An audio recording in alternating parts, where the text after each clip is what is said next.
Well, how about that Konami work culture? Oh, okay. So, you know how I mean, I've made the joke before, like when Igarashi, left because he was like stuck doing mobile games. I think I actually said something like they have him chained in the dungeon making mobile games. Well, the work environment at Konami seems to be a lot like a dungeon. A new article exposed the working conditions there.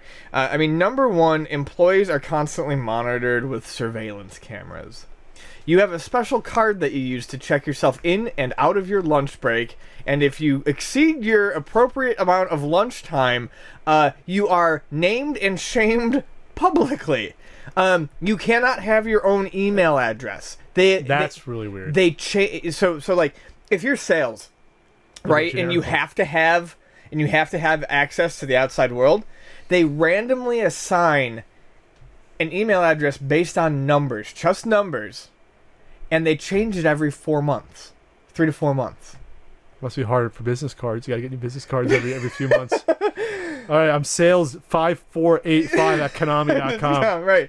So, I mean, all this is really stuff that we already knew and probably contributed to a lot of the shit that's already happened. Now, was this coming out just because people are leaving and can talk about it, or was this always in place and we didn't know about it? That's what I want to know. I don't know, and I don't think the article really goes into it because I like a lot of those Japanese game developers, they're fairly secretive about what they do. Is this part? But when you say stuff like public shaming, that's part of Japanese culture for some of this. So I don't know how much that works into it. But there once was a happy Konami, and now there is a very unhappy Konami, and this does not sound like something that would have been part of a happy Konami. It was a happy Konami. Konami.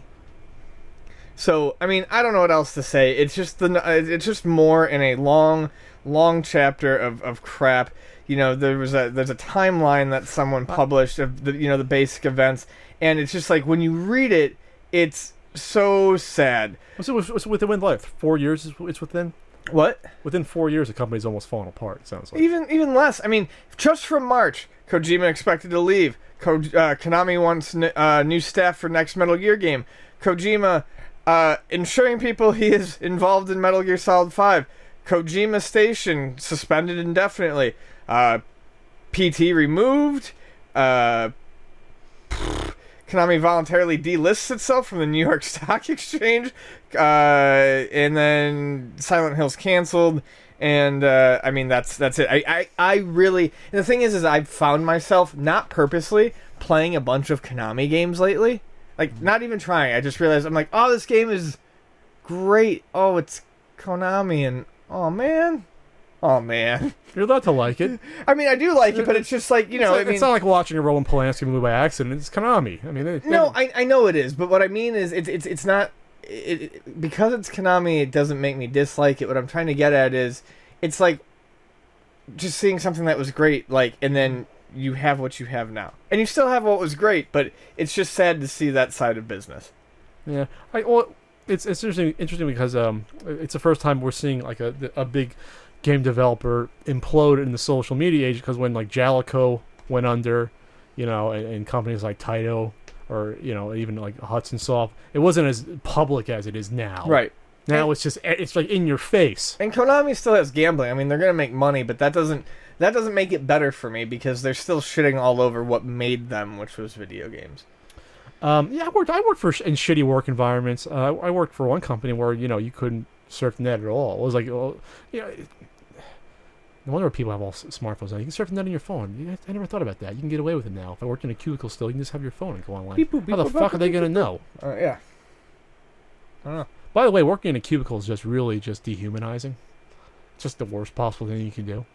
Never had to do it. I hope I never have to do it. Frank says he'd last about probably 2 days. He would just be walking around. He'd end up outside, like walking around. He said he couldn't do it. I can't work in any corporate environment, whether it's restaurant or I can't imagine cubicle. I just it's stupid. It's a lot of it is just these silly rules for the sake of silly rules. Oh sure, I mean I can do a whole 3 hours, let alone an hour and a half, on talking about my experience working in an office environment and all the bullshit that goes on. Besides the politics and fakery and the one job I left, the one job I quit, corporate job, regional manager was in. Dressed me down for cutting cheese cubes 1/2 inch too wide. I told him to fuck himself, took off my apron and my hat, threw it in the trash compactor, and left. How much money were you wasting with that extra cheese? So much cheese, man. So much money, man. You were the guy. So many burritos. I wasted at least 12 burritos. So you're the guy that ended up. You're the guy responsible for the cheese platter with the different cubes. No, I mean, okay. So it was Carrabba's Italian Grill was where I worked. Which supposedly is a pretty good food at Carrabba's. They make the stuff fresh, don't they? Yeah, they do. And it was a fun job because I did get to make fresh shit every day. Granted, I had to follow someone else's recipe. You're a sous chef? Huh? You're a sous chef? Yes. Oh, and nice. They never told me. No, I worked myself up in a lot of kitchens, and I did a lot of front house work too. I want to see you on Kitchen Nightmares with Gordon Ramsay yelling at you anyway. But no, here was the fucked up thing. It wasn't for a cheese platter. It was I had to chop up the Parmesan wheels, whole Parmesan wheels, into cubes to put through a grater. Oh, so it was all gonna be used anyway. So the guy was just busting my fucking balls to bust my balls. That was his little bit of Parmesan power he was holding over. He needed it. I bet you he needed it. I always talk about people that want to show their little bit of power because the rest of their life sucks by doing shit like that. Yeah. Because in honesty, you don't give a shit. Hell, make those fucking cubes a foot wide. Who cares? Oh, dude, when they were when I knew regional wasn't coming in, I'd just chop slabs and I'd put them in the cheese. I mean, what it was a giant one of those Hobart mixers, if you know what those are, where you can unscrew the front. They hold like 5 gallons in the mixing bowl, and you can put attachments. One was a cheese grater, and literally all you did was put a brick of cheese in and push the handle down, and it grated it. There was no reason to cut it into cubes that fucking small. It was a nut. Yeah, he was just crazy. Oh, so anyway, back to Konami. Yeah, right. So Konami coming out with their cheese grating simulator on 3DS, fall 2016. Don't play as me. I'm hard mode.